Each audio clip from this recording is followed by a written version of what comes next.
Hello everyone, welcome back to my channel. So we are one day after the election and I have some numbers, I have some updates. I have some articles, and one of those articles is a very important thing because it tells you how, according to Polish constitution, the new government will be created, who decides who is the prime minister, how this process looks like. But before we get there, I have actually one more thing that for some reason again I forgot that piece of paper, and it will be the title of this video because this is what Biden said, the one and only present not present, human not human. What he said is Poland going to be the next Ukraine. But I have to create another clip and attach it with this video so you can watch it. But please watch it if you haven't heard of that interview that he gave on Friday. It's a very important interview. A lot of things to really pay attention to, he said, especially in regards to Poland. So guys, let's start with this. This is one of the biggest records actually as far as the voter turnaround, because what happened is yesterday almost 73% of Poles have voted, and that is more than in 1989, and that already in itself, it's a success. Okay, now 600,000 Poles were registered outside of Poland, abroad. I don't know how many of those voted, but there were a lot of people outside of Poland as well. At this moment, we don't have the final result. However, we have the numbers that says 39.81% voted for Law and Justice, peace, right? And 27.55% for Koalicja Obywatelska, which is civic coalition. I just give you those two parties as the highest numbers. I will say this before I continue, how I feel about those numbers. I don't think I have to say it. I think you know very well how I feel about those numbers. I think it's an absolute joke. I don't believe that 40% of Polish population have voted for them. I don't believe it. It's just my opinion, okay? How they did it, God knows. There are ways to do it. But what happens now is this. Actually, the opposition won.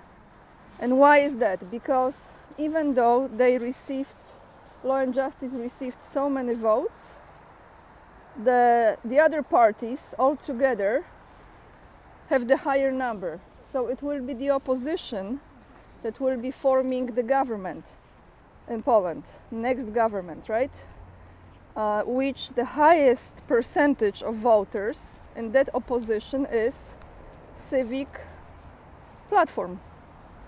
Let me sit here. There are people in the buildings, there are offices there, they're busy, but let me sit here and read you how this looks like. Now the process of creating the new government. So the first exit poll results are in. It is the opposition that can form a government. The polls show that the opposition with Donald Tusk form a government. Most likely on Tuesday morning we will know the official results of the election announced by the National Electoral Commission. Who forms the new government after the elections and when? This is the question in this article. Before I continue, I just want to show you how beautiful this view is. It's beautiful. Okay, let us recall, in Poland it is the president, so Duda, who has responsibilities related to the exercise of the executive power, and those responsibilities are designing and appointing the Prime Minister, accepting the resignation of the Council of Ministers and entrusting it with the temporary performance of its duties, dismissal of a minister to whom the same has expressed a vote of no confidence. This is explained in detail in the Polish constitution. Thus, in accordance with Article 154, the head of state appoints the Prime Minister. Here is a statement from the Chancellery of Duda, and it gives you a time frame. So how this will look like going forward, the next steps. So this is usually a person nominated by a parliamentary majority.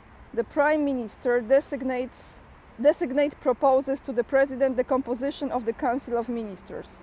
So Tusk goes to, if this will be the case, goes to Duda and he gives him the list of the the ministers and his government, as he is going to be the Prime Minister. Then the President appoints the Prime Minister, and then the other members of the government within 14 days from the date of the first sitting of the Sejm or the acceptance of the resignation of the previous Council of Ministers, and takes the oath of office from the members of the newly appointed Council of Ministers. Then we have another 2 weeks, then 14 days from the date of appointment by the President.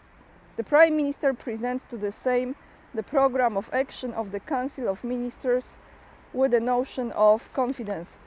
So looking at this looks like by the end of November we should have a new government in Poland.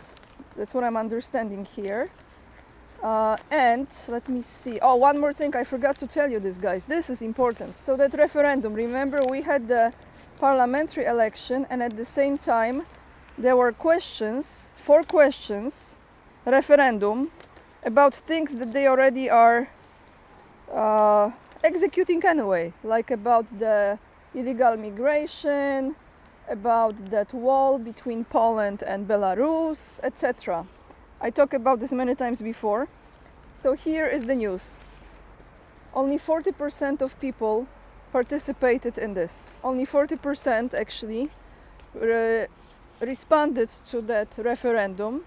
Now, I'm not sure from the legal standpoint how this will affect the whole voting process, because I think they had some, like a minimum level that was required for this to be like that was legit and that was accepted. Now, with this not having enough of people responding to that referendum, I'm not sure how this is connected with voting for, for other parties, right? For the Polish parliament. Because if this might affect the whole voting situation, then we have a huge mess. But now I will get to my notes and record another video reading to you what Biden said, what to expect in the next near future. Not good stuff, but I have to get back to my place and give you the news from this article, so stay tuned. Okay, everyone, now Biden or not Biden, or who knows what it is, what he said about Poland during an interview that he gave on Friday on 16 Minutes on CBS. I have an article here. These are the words from Biden. Before I continue, please hit that like. It really helps the channel to be more visible to those of people who are interested in those kind of topics. And if you are not subscribed and you watch my videos, please subscribe and turn on the notification bell. That might give you higher chance to be notified when the new video is out. Biden, Poland will be next after Ukraine. And I will put this in the title of this video because you have to pay attention to what he says, or Obama says, or whoever else behind them says. We cannot afford to withhold aid to Ukraine because if Russia invades Poland, we will find ourselves at war. Let's quote here more. We can't afford to stop aid to Ukraine because if Russia invades Poland, later we will be at war. United States President Joe Biden said in an interview on CBS television on Sunday. Well, this says on Sunday, I think it was from Friday. Anyway, he just said it. He also stated that while Israel must get down to Hamas, occupying the Gaza Strip would be a big mistake. Interesting statement. Imagine what happens, let's say we stop aid, Russia occupies Ukraine and enters Poland or Belarus. We are at war then. We, the United States, are at war. Biden said during this interview, and in this way he justified the need for further assistance to Ukraine in the face of increasing resistance from Congress. More of this creature. Have you ever heard of an important war in Europe in which we have not been dragged? We don't want that to happen, Biden said. I repeat this again, because yes, he said it. That's how they say it. They tell you exactly the flip side of everything. Have you ever heard of an important war in Europe in which we have not been dragged? We don't want that to happen. Oh my goodness. Okay, there is more. Bear with me. Asked whether America is able to help both Ukraine and Israel while maintaining its combat readiness, Biden assured emphatically that it is possible. Emphatically, that it is possible to support Ukraine and Israel at the same time. Oh my goodness. We are the United States of America, for God's sake, he stressed. That's how he explained that American taxpayers can support Ukraine and Israel at the same time. We are the United States of America, for God's sake. Most of the conversation was devoted to the conflict in the Middle East and the Hamas attacks. Biden described it as barbarity, as fateful as the Holocaust, and said Israel must get up and completely destroy Hamas, whom they called a bunch of cowards who hide behind civilians. Okay, so who hide it behind civilians in Ukraine? Sorry, I flipped the phone. So who hide it in Ukraine behind civilians? Those are cowards, no? However, he stressed once again how important it is to avoid civilian casualties. How important, Biden, it is to avoid civilian casualties. And that the people of Gaza have nothing to do with Hamas. Well, at least some truth, a bit of it. Some probably do, but majority doesn't, especially those who have been killed on their way to evacuate. Can I just say, I'm speechless. The level of cruelty. I'm speechless.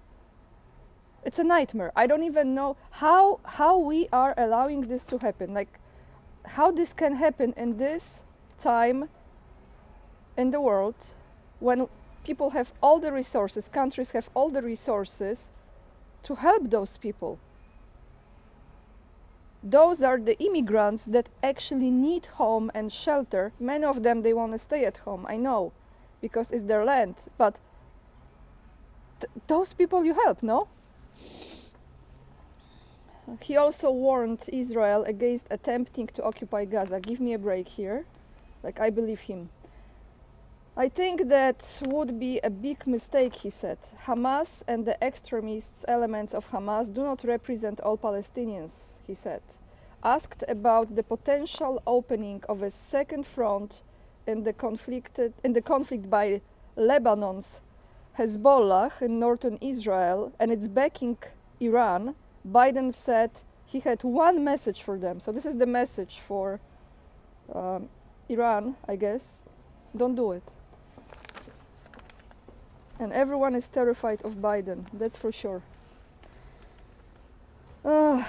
Guys, I just have to tell you, you know, it's it's easy to like record this video, talk about it, but when you really look at those images, I mean, it's not easy to talk about the suffering, but when you look at the images, what's going on there, it just makes you cry, like it breaks your heart. It's unbelievable to me how human can do this to human. Well, clearly it's not human doing this to human. That's what I want to say. And I just want to remind you, at 5 p.m. Warsaw time today, which is 11 a.m. East Coast time in United States, I have live stream with Larry Johnson. The link is already there, so you can already join it as far as waiting, and on the community page. All the links to find me you have down below this video, locals, Instagram, mailing list, everything else. So the articles will be attached in the description box.